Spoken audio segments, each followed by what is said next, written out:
चिराग पासवान ने बिहार में अराजकता को लेकर अपनी ही एनडीए सरकार पर फिर सवाल उठाए। बिहार में हो रहे अपराधों को लेकर चिराग पासवान ने बिहार पुलिस पर निशाना साधा। होमगार्ड की महिला अभ्यर्थियों के साथ हुए बलात्कार पर चिराग पासवान ने प्रतिक्रिया दी। एसआईआर को लेकर राजद और कांग्रेस पर भी हमला बोला। राजद ने कहा कि हम विधानसभा चुनाव का बहिष्कार करने पर विचार करेंगे। चिराग पासवान ने कहा कि अगर उनमें हिम्मत हो तो चुनाव का बहिष्कार करें। चिराग पासवान ने फिर से बिहार में अपने एनडीए सरकार पर उठाए सवाल। बिहार पुलिस और प्रशासन को बताया निकम्मा। गया में हुए महिला अभ्यर्थियों के साथ दुष्कर्म पर चिराग पासवान का फूटा गुस्सा। पुलिस प्रशासन को बताया निकम्मा। एसआईआर पर चिराग में राजद और कांग्रेस पर किया हमला। कहा यह लोग चुनाव में अपनी हार को देखकर डर चुके हैं, इसलिए चुनाव का बहिष्कार करने की बात कर रहे हैं। वहीं से बोलेंगे जो बोलना है। गया में एक बड़ी घटना हुई जहाँ पर बीएमपी की महिला जवान के साथ एम्बुलेंस में गैंगरेप हुआ है और जिस तरीके से गिरफ्तार भी कर लिया गया है, बहुत बड़ा इंसिडेंट।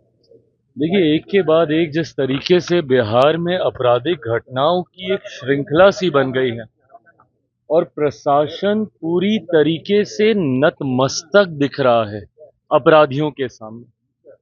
ये बात सही है कि जो ये घटना घटी है ये जितनी निंदनीय है, जितनी शर्मनाक है, कार्रवाई भी हुई है, गिरफ्तारी भी हुई है, पर पहली बात ऐसी घटनाएं घट क्यों रही हैं?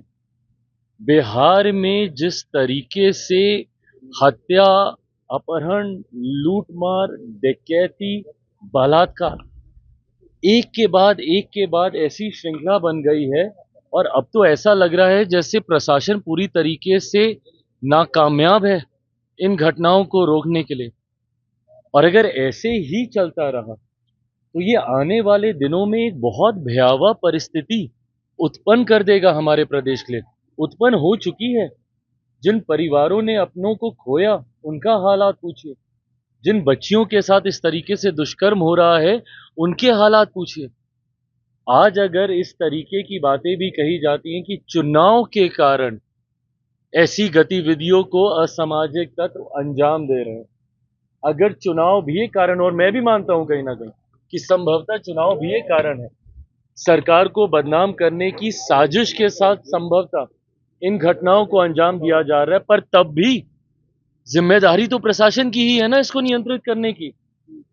कोई भी अपराधी आपके राज्य में आपराधिक घटनाओं को कैसे अंजाम दे रहा है प्रशासन के रहते हुए? या तो फिर इसमें प्रशासन की मिली भगत है और या फिर प्रशासन इस पे लीपापोती करने का कार्य कर रहा है, और या फिर पूरी तरीके से प्रशासन निकम्मा हो चुका है और अब इनके बस का नहीं है बिहार और बिहारियों को सुरक्षित रखना। ऐसे में पुनः एक बार मैं बिहार सरकार से आग्रह करूंगा, जरूरी है समय रहते हम लोगों को इसके ऊपर कार्रवाई करने की। मुझे इस बात का दुख होता है कि मैं एक ऐसी सरकार का यहाँ पे समर्थन कर रहा हूं जहां पे अपराध पूरी तरीके से बेलगाम हो चुका है। इस पे नियंत्रण पाना जरूरी होगा, नहीं तो इस तरीके से बिहार और बिहारियों की जिंदगी से होता हुआ खिलवाड़ बिहार को बहुत बुरे अंजाम तक लेकर